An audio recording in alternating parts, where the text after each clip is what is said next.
Good evening, everyone, and welcome to the J. Ashburn Center this evening. I don't know if the mayor is here yet, but welcome Mayor Ginther, department directors, along with city council members, our community leaders, staff members, neighborhood activists, and all interested parties here from the community tonight. Is he here? All right. Hello, Mayor. I am Bill Huffman, Operations Manager for the Friends of the Hilltop. I've been a lifelong resident of the West Side. Tonight, we are assembled here in this great facility to hear the State of the City address and what our mayor is bringing to the community in accordance with his previous State of the City programs delivered. Tonight's discussion will address some issues of CelebrateOne and the pre-K plan for education of our children. I am anxious to hear the mayor's plan for this great hilltop in our beloved city of Columbus, coupled along with discussion from the panel on topics that are of concern to the residents here on the West Side and throughout the city of Columbus. As I look around the room, I recognize faces, and I am humbled and honored to be here this evening to introduce one of our fine community faith leaders. It is my pleasure to introduce to you this evening Bishop Herman Ware of the Oakley Full Baptist Church. Can I have a hearty applause for Mr. Bishop Herman Ware, please?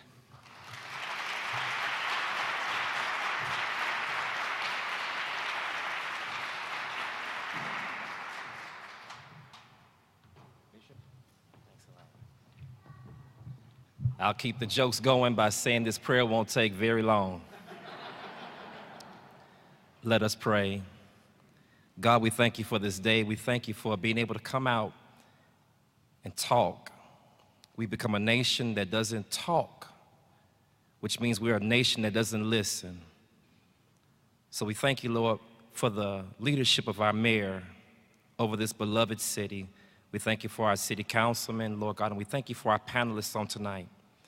We thank you that we've come with open minds and receptive hearts, that as we talk, we would also listen. God, enable us to not just talk, but act upon the words that are said on tonight. From the mayor's office to the panelists to our community members. And God, we love you on tonight. In Jesus' name we pray, amen.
Good evening, and welcome to the J. Ashburn Junior Boys and Girls Club. My name is Naima Green, and I am a freshman at Afrocentric High School. I am a member of the soccer, bowling, basketball, and softball team, as well as an honor roll student. I am participating in the Columbus State College Plus program, where I will earn my associate's degree by the time I graduate from high school. Thank you.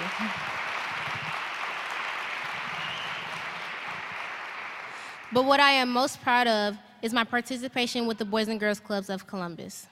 I have been a member at the Boys and Girls Clubs for 10 years. Last night, I was named 2018 Youth of the Year for the Boys and Girls Clubs of Columbus.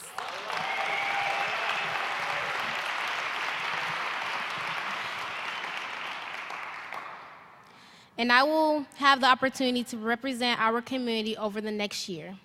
The club has played a big role in my life and my success, and it is a place for youth like me to call home. I am very excited about the opportunity to introduce Mayor Ginther because I know he is committed to the city of Columbus and our neighborhoods. It is now my pleasure to introduce Mayor Andrew J. Ginther.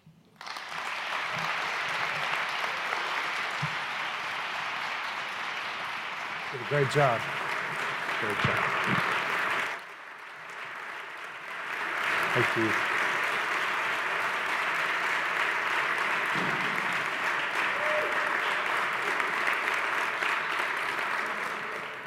I don't know about you, but I think Naima is pretty impressive.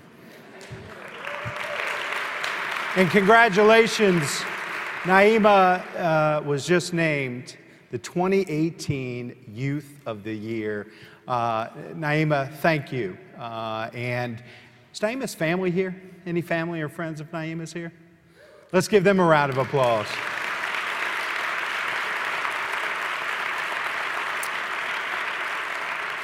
So good evening, and welcome to the J. Ashburn Junior Boys and Girls Club for the second State of Columbus Neighborhood Conversation.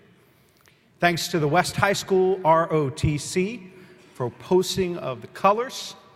Thanks to Bill Huffman for the welcome to Hilltop USA. And thanks to Bishop Ware for his invocation. I'd like to take a moment to thank our elected officials who have joined us here tonight. From Columbus City Council, we have President Shannon Hardin, Pro Tem Michael Stinziano, Councilmember Elizabeth Brown, Mitch Brown, Emmanuel Remy, and Councilmember Priscilla Tyson. Please give them a round of applause.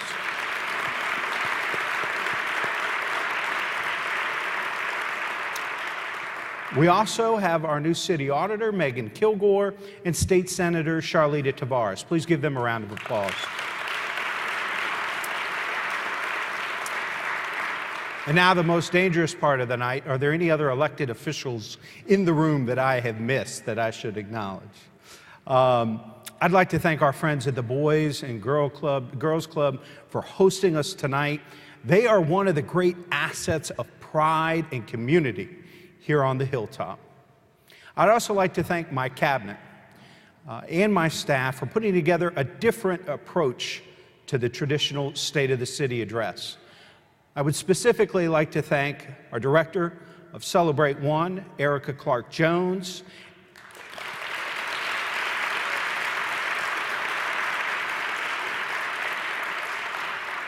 and our new health commissioner, who was just named a few months ago, Dr. Mishika Roberts.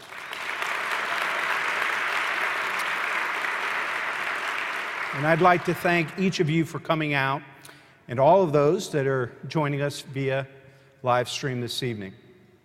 So in last year's State of the City address, I laid out ambitious plans for our city to have a tangible, long-lasting impact on the lives of all of our residents. We set clear goals to ensure that every family in every neighborhood is sharing in the success that is Columbus. This was not a one-year agenda, but a multi-year plan. And this plan cannot be accomplished without our community partners. I'm excited to launch the second of our 5 topic-specific neighborhood conversations that will allow us to have a more meaningful discussion about our collective priorities.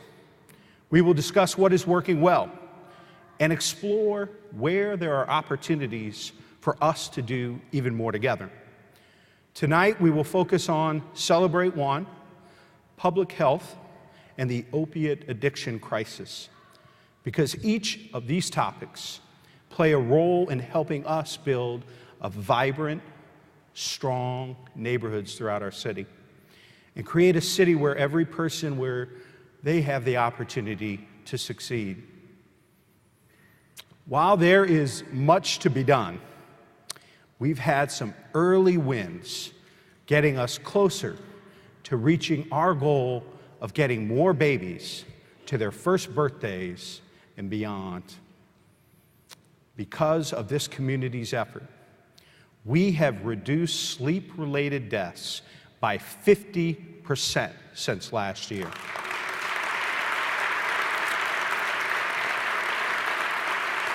50%. 50%. That is the lowest number of sleep-related deaths in this community in 15 years because of our collective work. And we can credit this success to the work of all of our CelebrateOne partners, the 625 neighbors that signed up to be Safe Sleep ambassadors. A new Safe Sleep campaign reminding parents of the ABCs of safe sleep: alone, on their back, and in a crib, every nap, every time. Our great hospital partners promoting this campaign to new parents while they're still celebrating the birth of their new child. 1,200 cribs were distributed, and more than 2,000 sleep sacks for babies have been given out. We've increased the number of prenatal appointments for pregnant women by 39% through the great work of our Step 1 program.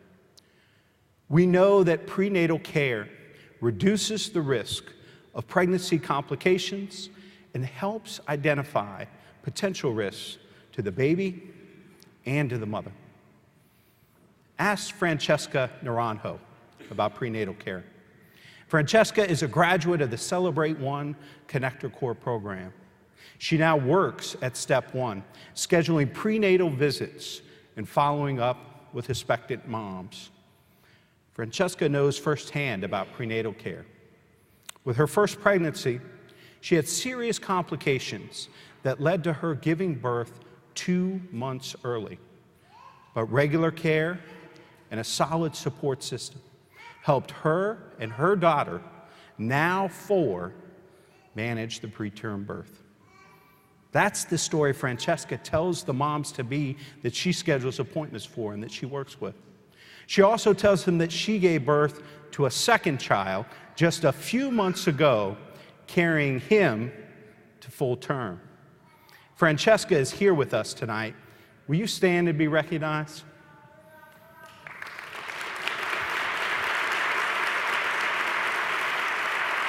Thank you.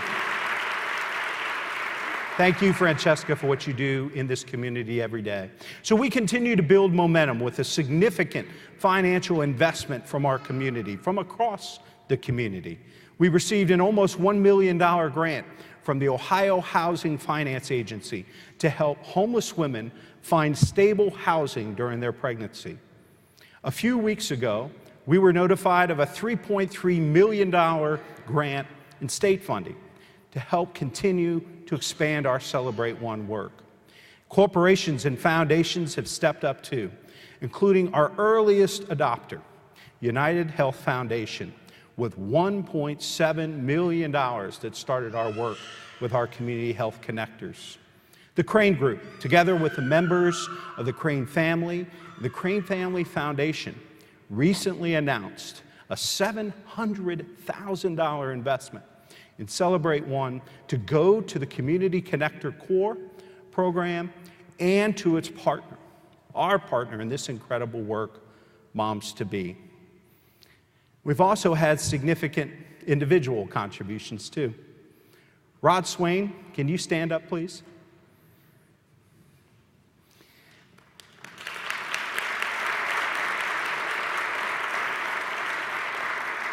So Rod works at City Year Columbus. He recruits young adults to work with youth in some of our most challenged neighborhoods because he knows the importance of education in breaking barriers to poverty. So in October, Rod had the opportunity to fulfill a lifelong dream of competing on Jeopardy! He decided that whatever he won, he would give to CelebrateOne. In his letter, he wrote, "Ever since I first learned about the infant mortality problem here in Columbus, it disturbed me very much personally. I hope this donation will help, and I'm only sorry that it couldn't be more." Thank you, Rod, for being an example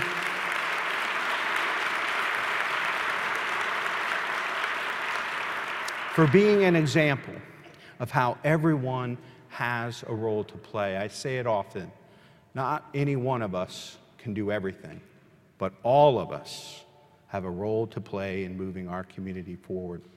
I'd also like to give a shout out to almost all women. We did have one man who joined our Community Connector Corps just recently. Will you please stand up so we can recognize this Community Connector Corps?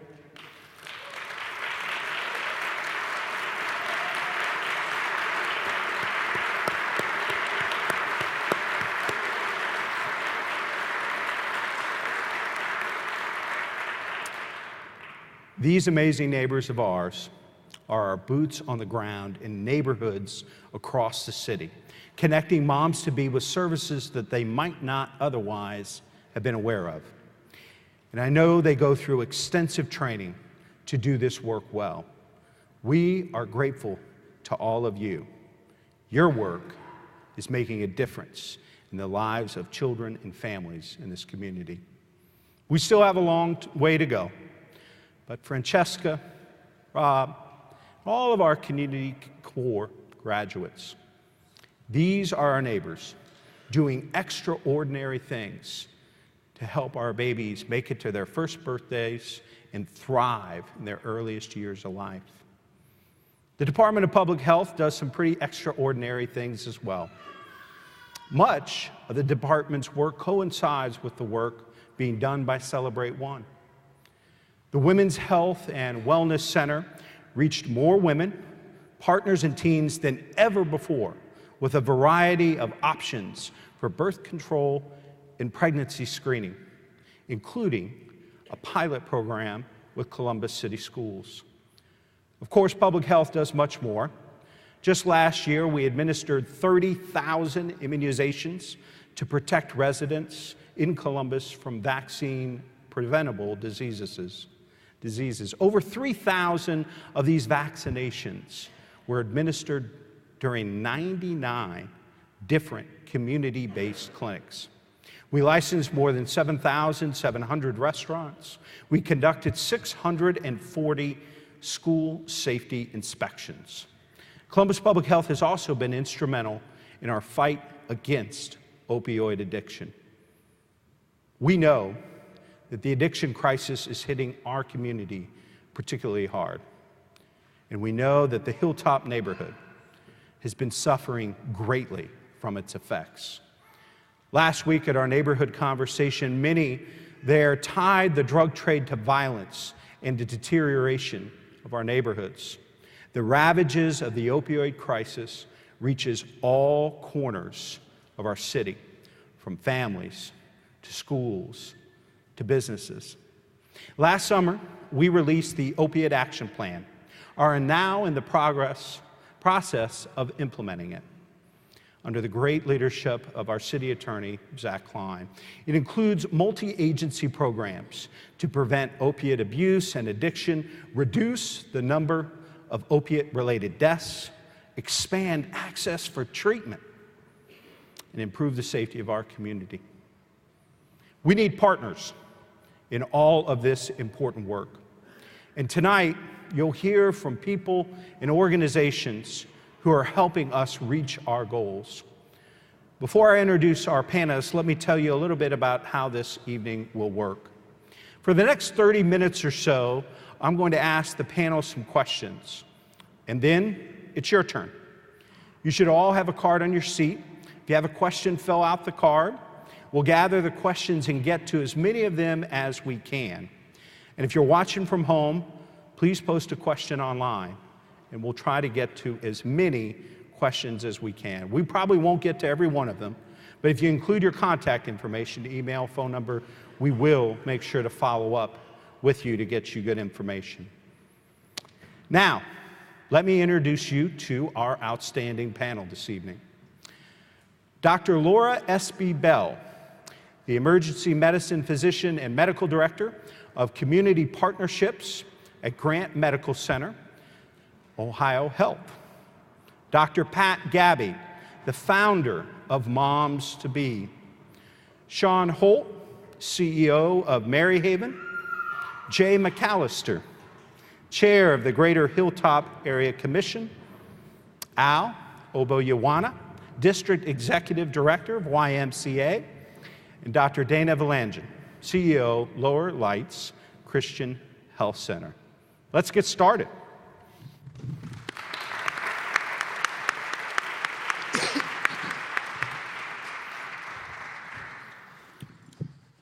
So Al, I'll put you on the hot seat right off the bat. The Y is a community organization that's been involved in creating healthy communities for years. What does a healthy Columbus neighborhood look like to you from the Y's perspective?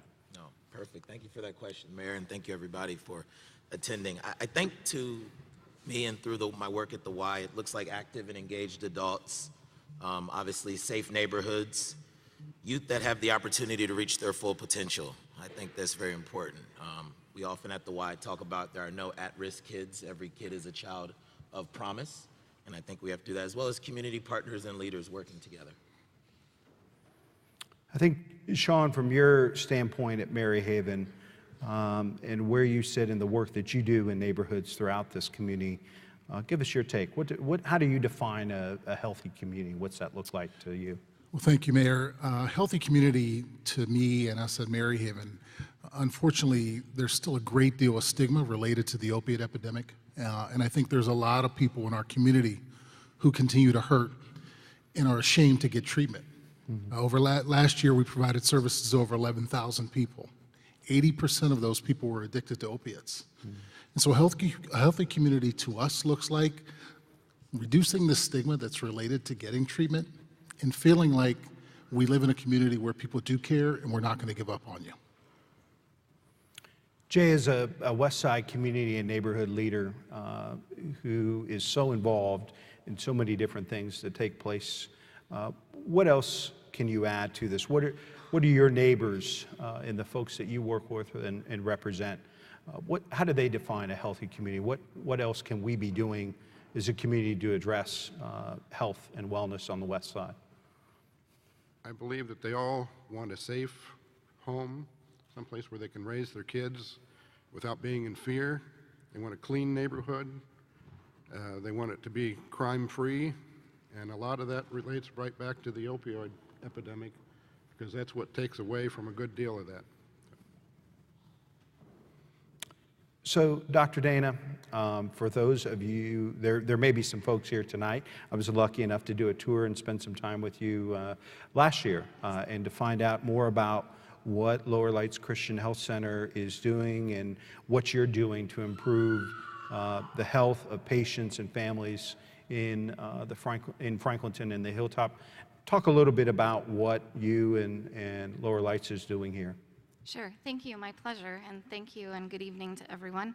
Lower Lights Christian Health Center has the privilege of serving the West Side and Central Ohio with comprehensive, integrated, whole-person primary care. So what that means is medical care, as you would expect, OBGYN services, vision services, pharmacy services, dental services, spiritual care services, and then we also connect patients and families with resources as well as insurance eligibility. And we've been doing that for the last 16 years here in Columbus, and look forward to doing that for many more years. One of our newer ventures is a nonprofit grocery store in Franklinton, and we're about 60 days from that opening, and we're super excited. It's Jubilee Cafe and Market, and it will serve all comers, making affordable food and healthy food more accessible to our patients and our community. That's wonderful. You know, so many challenges with access to fresh fruits and vegetables in different parts of our city labeled as food deserts, and so having that new affordable, fresh alternative right here on the west side is going to be a great addition. Yeah, thank you. We're very excited, and we're really excited to see how it impacts our health outcomes and the overall health care that we're providing. That's right. So, Dr. Laura, probably none of us see in a more direct way than you about what the opioid epidemic is doing, particularly from your role as emergency physician. So, how did we get here? What are some of the realities, misconceptions about this brain disease, you know, and how can we, you know, to Sean's point and others, how do we as a community remove the stigma, talk differently about this as a disease, and help our neighbors that are struggling?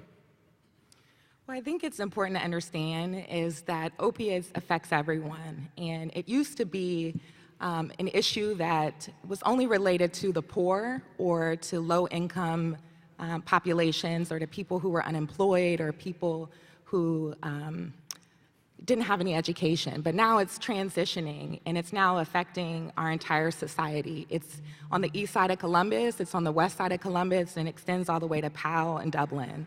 So as an ER physician, you know, I'm on the front line of this every single day. It's not uncommon to have 2 or 3 overdoses a day during a 10-hour shift. And one thing that I'm seeing in the emergency department is that these are teenagers, these are elderly patients. I've had an overdose of an 80-year-old person that has been addicted to narcotics. So it extends the whole spectrum, and it definitely has changed over time in terms of the population that you're dealing with.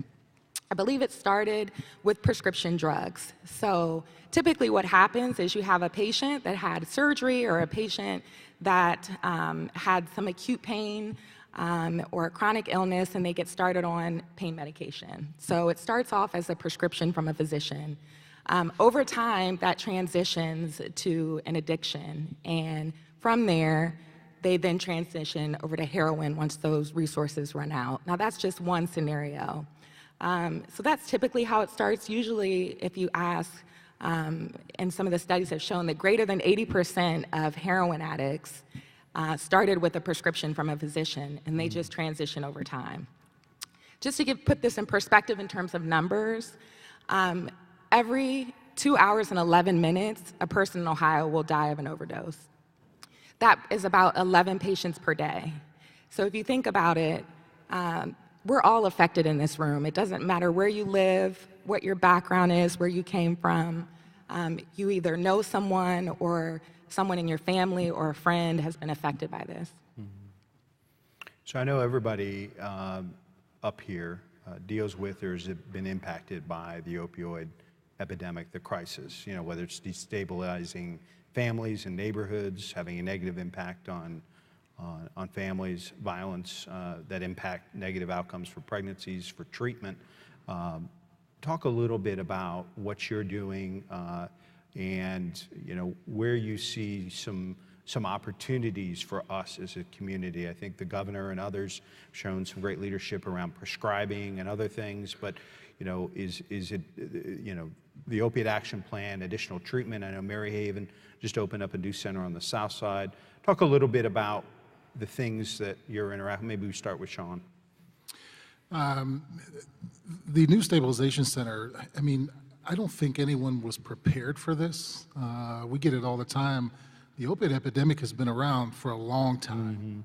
And one of the things that's sad for us, and it may be sad for you, is it took a story on 60 Minutes hitting the suburbs, and now it's an epidemic. And so Mary Haven, we couldn't we couldn't treat everyone that was coming to us. And it was the saddest thing, as the doctor talked about. I like to tell people to close your eyes in this room and then open them up, and everybody in here is affected by it. I had a guy from Connecticut, we were trying to lease space on the south side, and he said, well, what do these people look like? Well, they look like you and I, and I see it every day, and it's young and it's old, and we were turning people away. And you don't want to sound negative, but every time you turn somebody away, the chances of them coming back without dying are minimal. And that's what we're faced with every day. Dr. Pat, what kind of impact are you seeing with moms, expecting moms that you work with in neighborhoods that are either impacted by loved ones or that may be addicted themselves? Well, thank you for inviting me, and thank you for asking about addiction and infant mortality. You know, we know that Columbus has a very high infant mortality, and it especially affects African American and Black families. And we know there's an opioid epidemic, and we know that we've had some difficulty changing the trajectory of our infant deaths. Some of us think that because we're trying to do so much for our moms and helping them have healthy pregnancies and we're not making as much progress, maybe it's the opioid epidemic. How is that affecting our infant mortality? Interestingly enough, it has a direct impact on high crime, and that affects infant mortality. We have a lot of addicted moms. Most of them are not Black. And where we have the biggest problems in our community is the high rates of our Black infants dying. So yes, it has a huge impact. Yes, we need more treatment.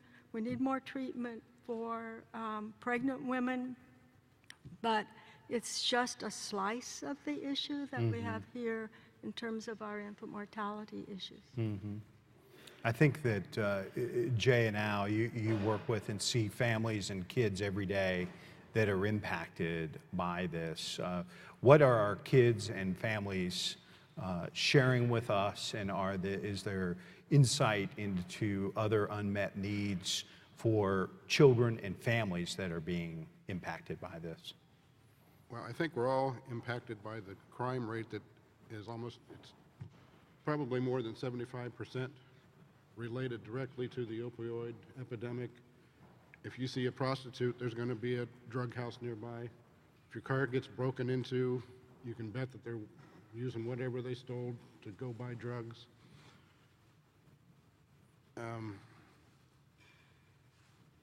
This affects the families because it doesn't take but just one drug house on the street to bring down the entire street or even in the neighborhood. The activities that go on there, again, the prostitution and the theft and the people not working, just the code enforcement issues, that all affects the families and affects the kids. They can't go out and play. If they do, they don't feel safe. The parents don't feel safe with their kids out there. And it all relates right back to the opioid epidemic. Al, what are you hearing from kids and families you work with at the Y? No, thank you. I would echo what Jay said, but I think, at our level, at a basic level, when the needs aren't being met, we're not seeing them reaching their full potential in school. We run after school programs and sites, and when that stress and that trauma is there, it's hard for a child to concentrate and get good grades, to pay attention in class, to feel safe, to want to participate in other activities, to be their best self they can be when they're dealing with basic, survival skills, really, and needs that aren't being met. So I think it manifests in many different ways with the kids we see. Some have behaviors they act out, some have anger issues, some get into depression, so I think it affects all of them in different ways, but the bottom line, I think, is they're not able to reach their full potential, especially academically. We're in the middle of a school year, getting ready to end. I think that's the number one thing is, as for any of us, I think it'd be hard to focus if you were dealing with these type of issues. Dr. Dana, for those that are watching or that are here tonight, what should folks do if they're aware or if they suspect someone close to them is abusing opioids, and what's Lower Lights doing to help with the opioid disorder, and the impact it's having on the West Side? Sure. So to answer the first part of the question, I think talk. The more we talk and the more when we're concerned about somebody we love, we bring it out of the darkness and into the light, and we destigmatize, as has already been mentioned. This is affecting all of us, and what addiction does is it isolates. And so if we can break the isolation and talk to our family, our friends, seek help, I think those are all the first steps. I would also put a plug into, if you're really concerned, making sure you have Narcan available, because it is saving lives. At Lower Lights, what we've been able to do over the last year, and it has been one of the hardest and at times difficult things we've done as an organization, but also on the flip side, the most joyful and rewarding things that we have done is we have integrated a medication-assisted treatment program into our primary care, and we're doing it from an office-based approach. So I'm a provider, and I see patients for diabetes and medical things right alongside some of the opiate use disorder patients. Sometimes I'm seeing the same patient for their Suboxone and treating their diabetes all in the same visit. And we feel like that is a way to help people have access to treatment in a place they're already comfortable with, because they're coming to us for primary care reasons, and it allows us to more comprehensively treat that addiction. And so we have about 95 patients we've treated this last year, and we're hoping to have capacity to double that this next year. That's great. Dr. Laura, talk to us a little bit about what you and Ohio Health are doing in leading the way on this, helping us to further implement the Opioid Action Plan. So at Ohio Health, the opioid crisis is one of our main priorities, and we have an opiate task force just within our organization that's centered on organizing all of our initiatives. So just to give you a couple of examples, one of the things that we're doing is a pilot program through our emergency department. So when we have patients that come in our emergency department after an overdose, we take that opportunity to educate and to intervene. With this patient population, it's very important that you act in that moment, because you may never have that opportunity again. So when they come in, our pilot is that we are giving them intranasal naloxone. For those that don't know, it's a medication that reverses the effects of opioids. We're educating the patient and their family. So if you have a family that is there, they could potentially save that patient's life by giving them this medication after an overdose.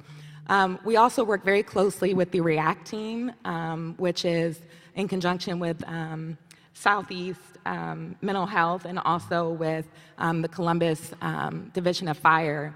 And what they're doing is they're actually going to the scene of opiate overdoses, and they're actually talking to these patients. They'll come into the emergency department as well. And again, taking that moment to intervene, to offer resources, to give them information about substance abuse, and to see if we can impact someone's life or change that direction. On a greater scale, we're looking at increasing the amount of physicians that are specialized in addiction medicine. A lot of times, there's just not enough of us to do the education and to see these patients on an outpatient basis. So we're looking into developing a fellowship program to train more physicians in that area. On a personal note, as an ER physician, we're the ones writing the prescriptions, right? So we're being very mindful of what we're doing. When I have patients come in with acute pain, do they really need a narcotic prescription? We're rethinking that. Can we treat them with something that, such as an anti-inflammatory or Tylenol, or try some alternative measures like physical therapy or massage, and look into other things that maybe can treat pain versus just resorting to narcotics? So at Ohio Health, we're doing a comprehensive approach, if you will, trying to use our mobile units to do community outreach as well. And the list goes on. There's a lot of work to be done. Yeah. Well, Sean, so, City Attorney Klein oftentimes talk about the need. I don't think a lot of folks understand how long this disease can impact the brain, that this isn't we've never seen anything like this before. I mean, not with any other type of substance abuse that we've ever seen before, that literally it changes the chemistry of the brain for years, and recovery can take a much longer period of time than we've ever seen with anything else we face. So what's next? Is it additional stabilization centers? The Opioid Action Plan, I know, was funded by Adam H., the city, the county, state, all came together, the federal government, to help make that work. What's next for Maryhaven and for implementation around the plan? Well, we've already, so on January 19th, we opened the Stabilization Center on South High Street. I can tell you today that we're almost full. And we knew that. And so I think moving forward, we have to look at more stabilization centers that can provide treatment. There's a misconception out there, okay, Sean, you're opening up a stabilization center, you're actually going to reduce the opiate overdoses. That's not what we're talking about. Those are still, unfortunately, going to continue to happen. We need to be a landing spot for these folks when they do overdose. You talked about REACT. It's a great program. They've actually put workers into hospitals that know what addiction looks like, knows what services are about. And so you talk about the Opioid Action Plan. For the first time, I think, in Columbus, and we live in a great community, and I'm not just saying that because the mayor's here. This is an awesome community. For the first time, I feel like we've done something other than put a task force together, or we put a committee together to talk about stuff. This stabilization center is a direct result of people getting together from educational, hospital, and financial resources to actually provide something that comes out of a task plan. So I'm really, really excited about this. We need more. We need more treatment beds. I think everyone knows that. But we're well on our way, and we just really want to say thank you to the city, to the governor's office, to all the dollars that we have, because it does take money, and that's the thing that no one wants to talk about. It takes money, and so really, really excited about the future. So to your point, what's this look like for folks maybe that don't know as much about the rehabilitation and treatment trajectory, the timeline associated? How long would somebody stay in the stabilization center, and then how long do they need ongoing treatment to have the best shot at beating this addiction? We like to say that it takes as long as the patient needs, but when you come to the stabilization center, we're going to really be committed with you anywhere from 6 to 12 months. So it's going to at least take 6 to 12 months. A lot of it is ridding you from the environment in which you came from. It's changing friends. Sometimes it's unfortunate, it's changing family members, getting away from these folks. For about 6 to 12 months, you're with us. And then I would say another year to 2 years with a lot of community support and a lot of agencies, hospitals and community partners that we have in here tonight that will absolutely not give up on these folks, because they're going to fail. They're like us. We all fail. We fall down. But we've got to be there to catch them when they fall. But it's at least a 1 to 2 year process, at least. It's just, I mean, it's so different than anything else that we've ever faced. So it's just important for us to talk about that with this impact of so many folks in the neighborhood. Dr. Dana, Dr. Laura, what else do you see missing from our community's response, our implementation of the Opioid Action Plan? What else should we be thinking about and contemplating? I just think that capacity is one of the biggest variables to still figure out as a community, because while our program has treated a certain number of folks, and the stabilization center, which just opened, is almost full, that's kind of the recurring theme. And certain folks need different levels of care, and so we need capacity at all levels of care that is increased over what it even is currently. Any sense of where we're at, how many beds and spots are offered as a community, and what the need is out there, just to give some perspective to folks? So at Maryhaven right now, with the addition of the 55, we're at about, we're at about 100 beds. And so at Stabilization Center, we're almost full. At Alum Creek, which our location has been there since 1953, is full.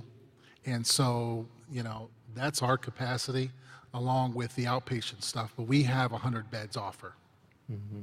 I guess to your point earlier, Dr. Laura, thinking of the additional professionals, medical professionals, and trained physicians to deal with this, as well as treatment centers, has got to be a big priority moving forward. Absolutely. I think, when you're formally trained in something, I think you're that better of a teacher and an educator. So that's what one of the initiatives we're trying to do is find physicians and train them specifically in addiction medicine, because it's different from any other specialty. You know how to talk to these patients, you know what triggers them, and I think they'll get better, more reliable care that way. Dr. Pad, I talk a little bit about, as we make this transition to talk about infant mortality, talk about how the social determinants of health, including addiction, violence, crime, family instability, those social determinants, how they contribute to higher infant mortality rates. So, well, thank you. And I did want to give a shout out to Sean, because at our OSU East Moms to Be site, every week we have caretakers from Maryhaven drive a van with the moms who are pregnant that are in recovery, that are living at Maryhaven. They stay there for the 2-hour session, and that's, our Moms to Be is a teaching program, a support program, and we're located in all 8 of the CelebrateOne neighborhoods. I wanted to give a shout out to CelebrateOne also, because it's like Sean said, it's the result of a task force of multiple different engaged pillars of our society here in Columbus getting together and saying, this is more immoral that we have such disparities, that we have 2 or 3 times more black babies die as white babies, and we are, as a community, are not going to allow that to happen. And so CelebrateOne, as you know, came about because of that task force. I have to say also the mayor came to a Moms to Be. One of our very first sites was in Wineland Park. You came in 2012, I think. We've been in the community since 2010, specifically to address housing, food insecurity, transportation, stress from domestic home situations, and the high crimes in the neighborhood. So those are the social determinants that have a huge impact on the pregnancies of our moms, and really contribute just as much as our medical issues to our high disparities. So, I could talk all night about, the social determinants, about Moms to Be, but I know there are other questions that you may have, Mayor. So, Dr. Dana, because you all are on the front line in working in partnership with CelebrateOne and Moms to Be and all the other groups in the organization, anything particularly in Franklinton and the Hilltop, obviously those major drivers, the social determinants of health, things that we've talked about here tonight, what else are you seeing that's impacting the higher infant mortality rates on the west side? Sure. We see, along with the social determinants, I would echo that's as important as what I'm just getting ready to say, but access to prenatal care and having that access early and often. So having early access and then consistently having that care during pregnancy is a big issue. At times, I think there is a disjointedness to who provides the care versus who delivers the baby versus who may be seeing the mom and or the baby in follow-up. And so some of that continuity creates a potential for increased bad occurrences. So those would be the biggest things that we're seeing. So Al, you aren't a healthcare provider, you're not a doctor, but the Y has an important role to play in the CelebrateOne effort. So talk a little bit about why, what the Y is working on and how they're engaging around the CelebrateOne work. Sure. I think, behind the leadership of CelebrateOne, just their unique ability to bring partners together, as people have talked about, but also the dedicated hours that the community connectors work. In our Y world, we wear a lot of hats and we try to do a lot of things, but having specific people whose task it is specifically to go out and serve the community, their sole focus to connect people to resources is huge. And I think that's, the role that the Y can play and being a safe place for people. Everybody knows the why, right? So it's a safe place where you can come, and we might not have the answer, but if we have connectors that can get people the answers, get them the right information, get them to the right resources, we think we're doing our little part. Yeah, I think it's so important for us to remind and reinforce that our infant mortality rates are not what they are because we have, it's not just a healthcare issue. There's so much more at play and contributors to infant mortality. So Dr. Pat, when I visited that Moms-to-Be back in Wyland Park, it was a neighborhood with much higher infant mortality rates than most neighborhoods in the community.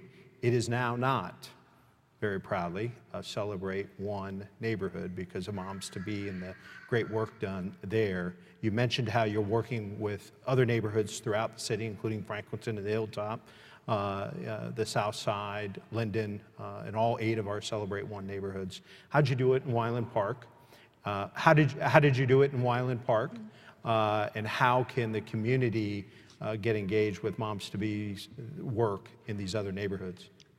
Well, I mean, Wyland Park is just a fabulous success story. And, you know, when we started in 2010, there was high crime, as Mayor Ginther mentions. The infant mortality was almost 20 per thousand. Most of the babies that died were black babies, and 2 died per year. About 100 babies were born, 2 died per year. We went there because we wanted to learn from the moms. Why was there such high rates of infants dying? What were the underlying causes? We had a huge partnership with the Columbus Public Health, with the Wyland Park Collaborative, with the investors that had gone into the neighborhood to turn it around, Campus Partners, Kroger's, Wagenbrenner, Chase. So it really did take more than a village. It took leaders in the community that said, this is not proper, this is not right, this does not reflect who Columbus is. So that investment, and I think it's been $50 million, it's probably more, but that investment by strong leaders to say, we are going to have safe housing, we're going to get rid of the Short North Posse. I hope none are here. Okay, sorry. I want to go home safely tonight. Sorry. Oh, I've got a bodyguard here. Okay, you know, because, okay, you know, our moms, just one example. Once a mom, 8 months pregnant, came in. She said, is this putting my baby at risk? I had to lay flat on my stomach during the police raid. These moms are under incredible stress, and I mean, that reflects what's going on now with our opioid crime rate. So, yes, it took everyone. We feel like we did our part with Moms-to-Be because we had weekly 2-hour sessions there. We had nurses, doctors, social workers. My comrade, Twinkle Schottke, who said, teach CPR, be consistent, be reliable, be persistent. That's what the neighborhood needs, CPR. You know, we're there every Wednesday. We're still there every Wednesday, even though our infant mortality is less than 3 per thousand. And that's what we want for every neighborhood, all 8 of our CelebrateOne neighborhoods, and we can do it. This city has the leadership, has the motivation, and has the heart. And thank you, Rod Shane. I was so excited when I saw on television that you are giving your $2,000 win to CelebrateOne. So. Yeah.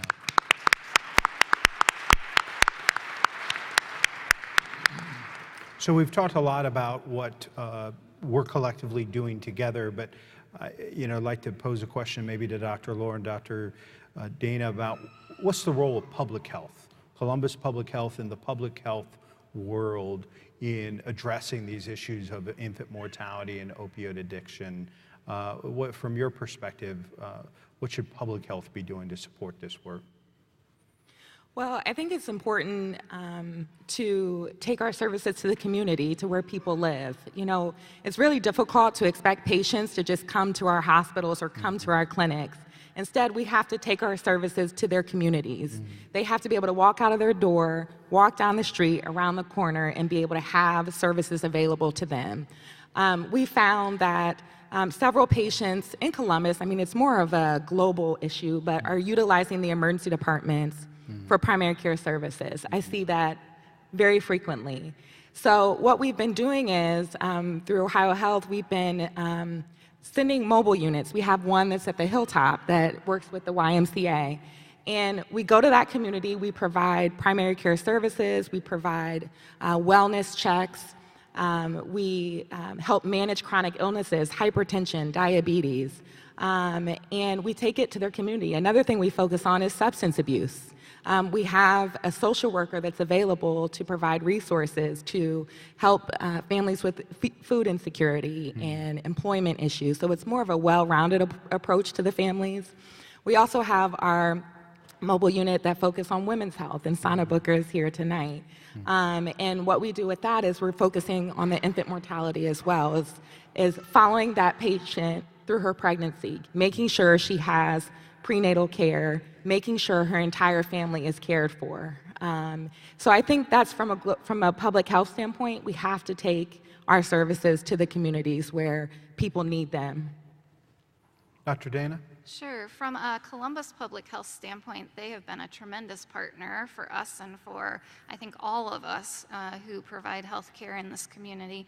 I think they have done a good job of raising awareness about issues, about convening people to talk about solutions, and then helping us continue to march forward towards those. So I think in the areas we've talked about tonight, I would see their role doing more of what they're doing and helping us to continue as a community and as healthcare providers in the community to be on the same page, working towards the same goals with initiative and intent.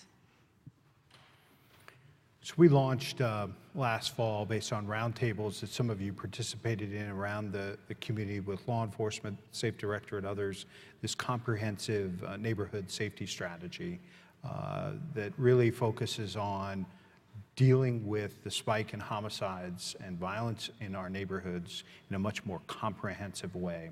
So I guess for anybody, and feel free to jump in, how can we address violent crime through a public health lens? We've made it, abundantly clear we cannot police our way out of the homicide spike and the violence we're seeing. So through a public health lens, how does this comprehensive neighborhood safety strategy help us realize our goals? I would re-echo what I just said. The public health lens lends itself to solving that problem in the same way that we solve health problems, with increased education awareness and in convening collaborators and partners to work strategically together towards a solution for safety and crime as well.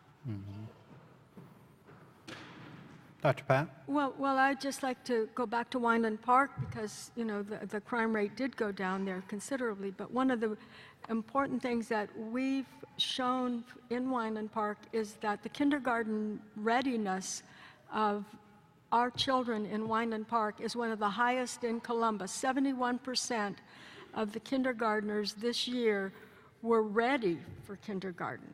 And we attribute that back to the interventions we do. We do 2 hours of developmentally appropriate play every week for our babies and children, older children. So when we tie, it's not going to solve all the problems, but our babies need to know they're loved, that they're ready for school, that they have a supportive environment in the neighborhood, and that they don't have to go to drugs or sell pills to make a living, that there is a pathway to them to be a productive member of society. So I think it starts with a healthy pregnancy, and then you get the healthy baby, and then you get that baby's ready to learn. And we've shown that in Wineland Park, and we can do that in all these neighborhoods. Sean, Dr. Laura, any other thoughts through the public health lens? I think Bishop said it best. You turn on the radio, you listen to the news, you read the newspaper, you somewhat become depressed with our crime and our talk in Washington, D.C. Mayor, I want to say thank you for having conversations. Conversations like this, people showing up on a Tuesday night to fill a gym in February, shows that we live in a community that cares. And I think if we continue to have conversations like this, I think it'll get better. And I just want to say thank you, Bishop, for allowing me not to be depressed for 5 minutes. We have become a society and a nation that doesn't talk, and therefore we don't listen. And so just wanted to say thank you to both of you. Well, and I think there's some great success stories that have been shared here tonight. The Stabilization Center, some of the great work Al and his colleagues are doing at the Y, and the work that's been started by Dr. Laura at Ohio Health, is in the expansion of the work that's being done at Ohio Health. But Dr. Laura, any final thoughts on the public health lens and community safety? I just think we need to be collaborative.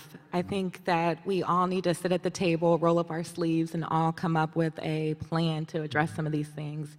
Regardless if you're Ohio Health, Ohio State, Mount Carmel, the city, each community, we need to all collaborate and just talk about the things that affects each of our communities and come up with solutions that we can all implement to make a change. Great. Al, share some of the success stories. What are some things that you're doing with the Y that you're seeing some progress and offer some hope to the work that we're engaged in? Well, first, I can't take the credit. I have an amazing team, and again, I would say our connectors through the YMCA, I know they served over 3,000 clients this past year, so I think that's amazing. Those are people that are ready, that are equipped, to your point, know about the A, B's, and C's of safe sleep. They've talked and shared, resources with thousands of more, so getting that word out far and wide. I think it's the rising tide theory, makes light work for everybody. The many hands makes light work for everybody. I think also with CelebrateOne, they really, when they convene us in groups, they have us think outside the box of not just being reactive to what's going on, but how do we get further upstream and look at preventative solutions and some of the other systematic issues that are causing this. I remember one of our very first meetings, Dr. Clark showed us it's like an iceberg. You just see the very tip with infant mortality, but then there's all these things under it that we have to address. And again, I would just echo what she said down there. Collaboration really has been key for us in working with other partners in the community. So Jay, neighborhoods are the heartbeat of any city. Their neighborhoods of this great city are what makes us special and unique. Those neighborhoods are made up of pretty amazing people. So before I start taking questions, what do you want the audience, those that are here tonight and maybe viewing via live stream, to know about the people of this community, of this neighborhood? The Hilltop is made up of all different types of demographics, from young starter families to the elderly and everything in between. I think one thing we all have in common, though, is that people that live in the Hilltop, we're the working class. We're the ones that get up and go to work in the morning. We're the ones that your auto mechanics, your plumbers, your carpenters, and we're proud of what we do. We're proud of our community, and it's coming back. It took 40 years to go downhill. It's probably going to take hopefully half that to come back. But I have no doubt you're going to make sure that I get it done in under half that, right? The citizens here, though, are working hard. There are so many different groups that are working in the Hilltop. The Greater Hilltop Area Commission, we helped to put some of those together, but we can't take the credit. But the Hilltop's coming back. We're hardworking citizens, and we're coming back. Thank you, Jay. So a couple of questions here. One from Austin Hill around opiate addiction. I'm going to probably start with you, Sean, and others can chime in as well. And it may be something we have to go to Adam H. for some more information, or Dr. Roberts might be able to. But how can residential recovery organizations collaborate with the Franklin County Opiate Action Plan to build momentum towards a lasting solution. So what's the role of residential recovery organizations within the recovery work? I think the immediate role is to get immediate access to treatment as quickly as possible, as Doctor talked about. Each time that these people leave the facility, you have now lost an opportunity to get them clean. And so how the residential component acts or interacts with that is to gain immediate access to treatment initially, and then have long-term residential treatment to remain with these clients to make sure that they actually beat this disease. We have a question here from Jillian Olinger via Facebook.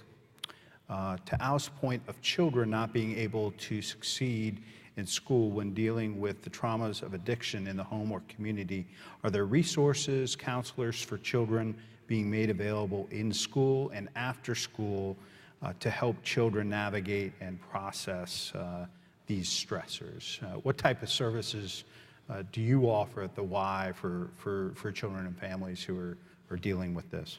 Yeah, I think one of the things for collaboration that we do is, I know at some of our Ys we're working with the mental health professionals to bring them in to do observations when we have kids that maybe we see that maybe have some behavior issues, and then they can refer them on to additional services. I know just because of where our Y sits, we've worked with counselors at the elementary schools and the middle schools. When we have issues, we'll call them, they'll call us, this is what's going on. So I think some of that is going on, but definitely if we could strengthen that collaboration and that spirit, and always, the reality is we are in need of more. We're in need of more, in my opinion. Mental health workers, I know a lot of the counselors are at the schools a couple of days a week, and there's a lot of kids to deal with that have issues. So I think those that are there are doing a great job, and as we continue to build momentum and can bring more people to the table, it will only have a greater impact. Trying to get to as many of these questions as we can, but jump in if you want to add anything to these questions. What are some of the reasons people are turning to opioids? Is there anything that can be done to reduce the number of people turning to drugs, ways to prevent addiction in addition to treating it and through recovery? I think one of the reasons why they're turning to opioids is pain. Chronic pain is a major issue for a lot of people. And then when you start down that pathway of managing pain with narcotics, then it just snowballs from there. So I think we have to go back to the beginning and start thinking about how we manage pain from a more global level and picture, and look into alternative methods, try new things, do more research around managing pain. So I think we just have to go back to the beginning before it starts to become a problem. I would add one Please, step. Dana. Yeah. I would add one step even prior to that is helping us reset kind of our expectation as a culture and a society that, having some degree of pain is a normal kind of part of being human and life, and like having an expectation all the time. When I see patients, their expectation is, I don't want to have any pain.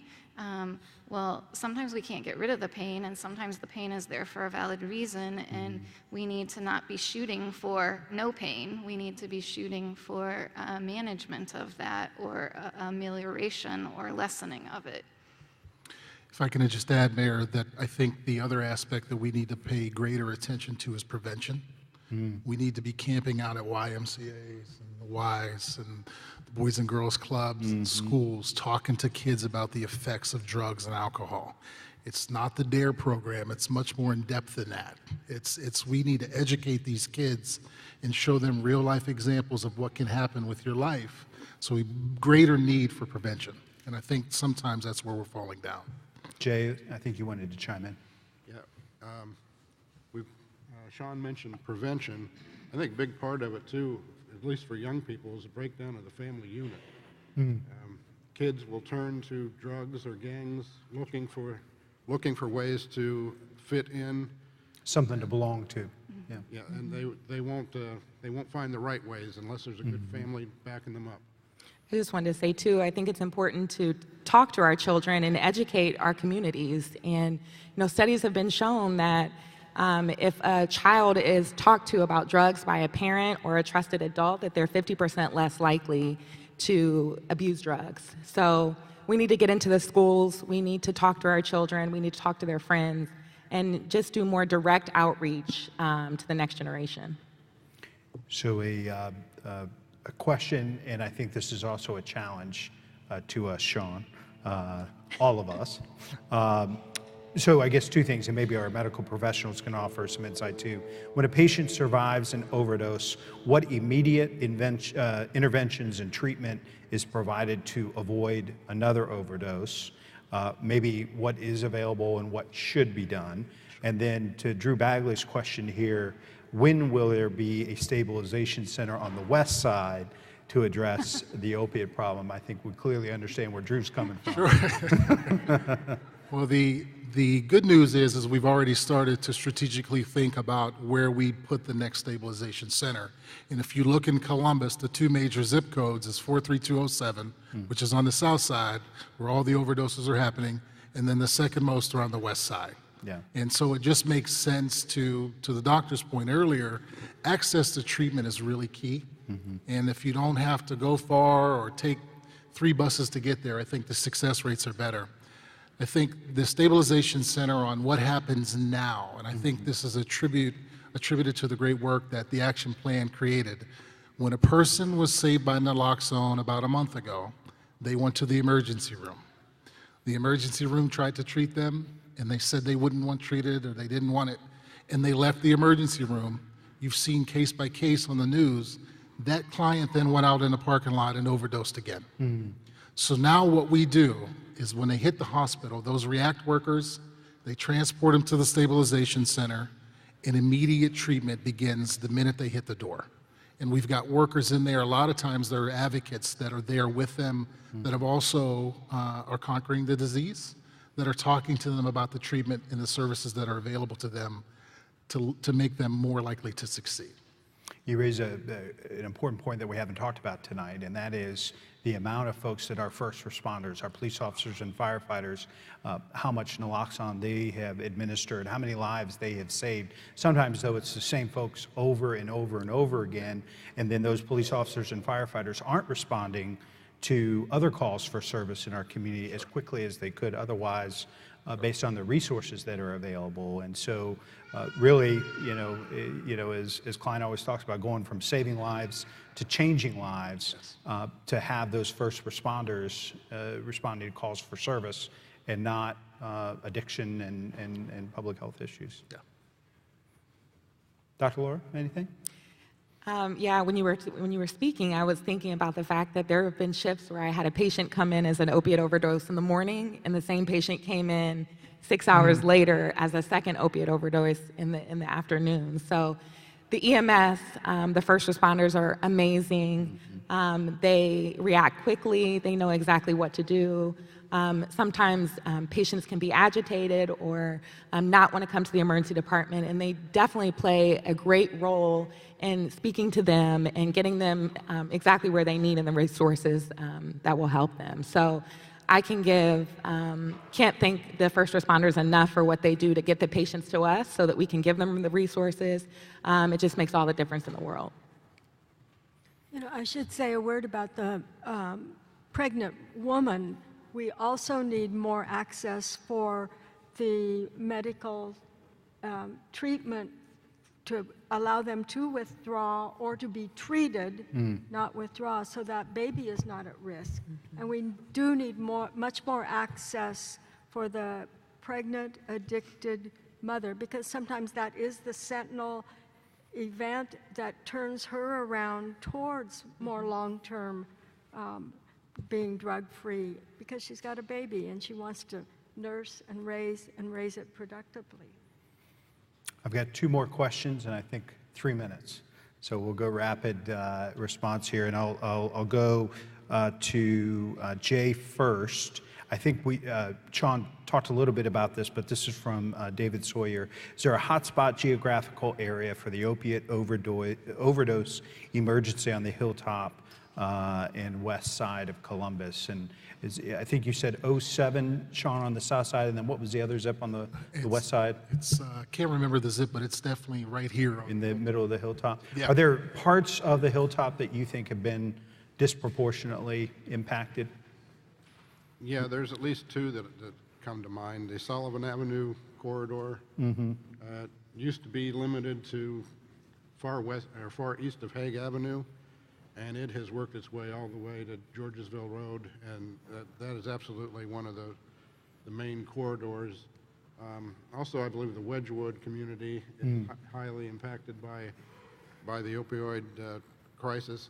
Not necessarily the people that live there, but there are people that are preying on the people that live there, and those are the ones selling the drugs. And so, yeah, I would put those two at the top of the list.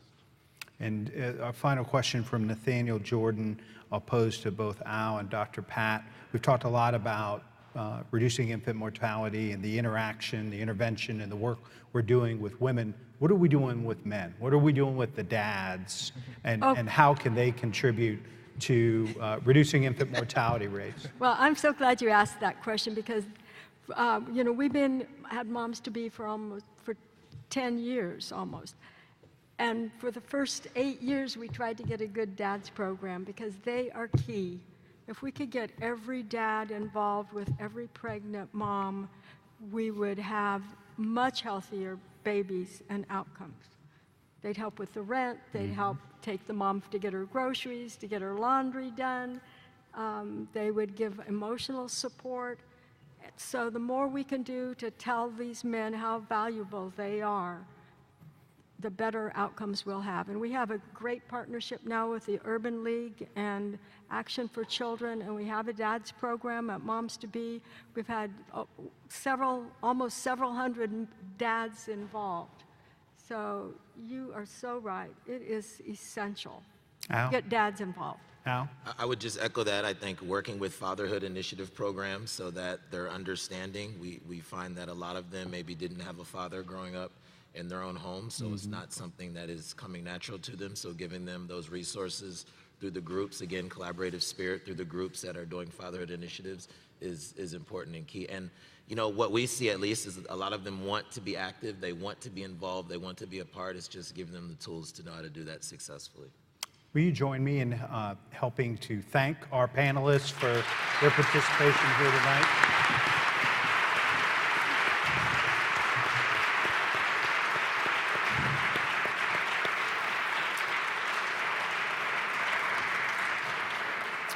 So I'm going to thank them for participating and being so great at partnering with us in neighborhoods throughout the city, not just on the west side, but in particular here. For more information about CelebrateOne and Columbus Public Health, there is a resource table out in the lobby. Our next neighborhood conversation is next Wednesday, February 21st at the Linden Recreation Center.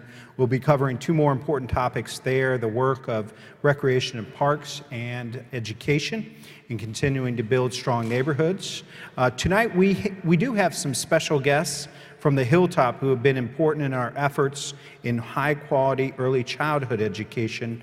Would those of you from the Greater Hilltop Pre-K Education Task Force stand up so we can recognize you? Thank you. Thank you, Lisa.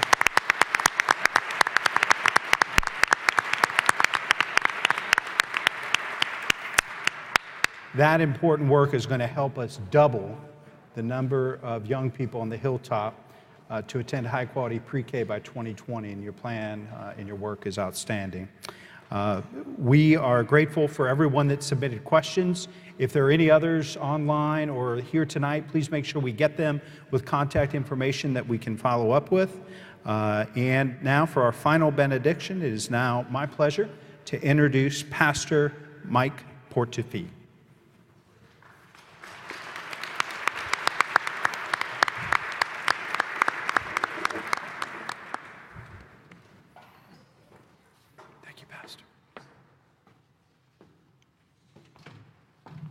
I was called into the full-time ministry after having served as the director of Worcester Healthy Start Initiative, which was like CelebrateOne, responsible for infant mortality in the state of Massachusetts. And one of the challenges we faced was community integration or community participation, which in effect leads to sustainability of the programs. But when I visited the office of CelebrateOne, I was very impressed with the way this program is heavily integrated into the community, and I believe it speaks to sustainability of the program even when funds are running short. I celebrate CelebrateOne.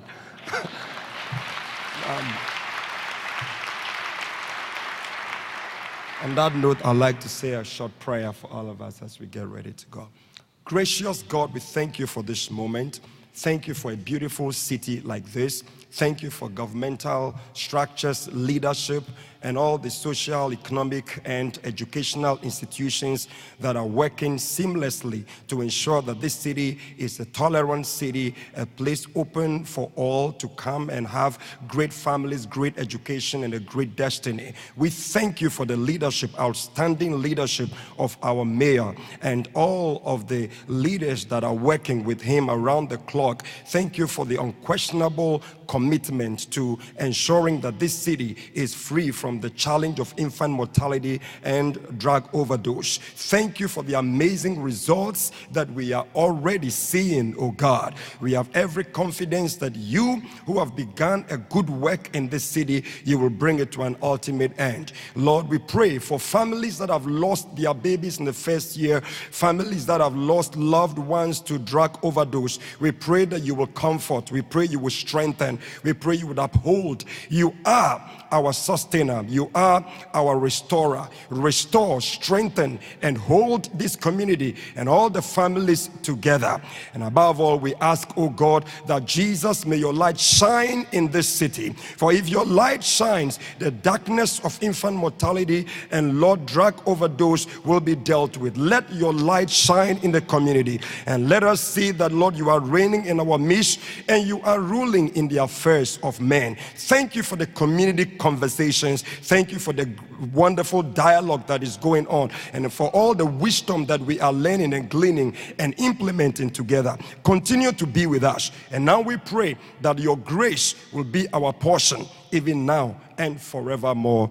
Amen.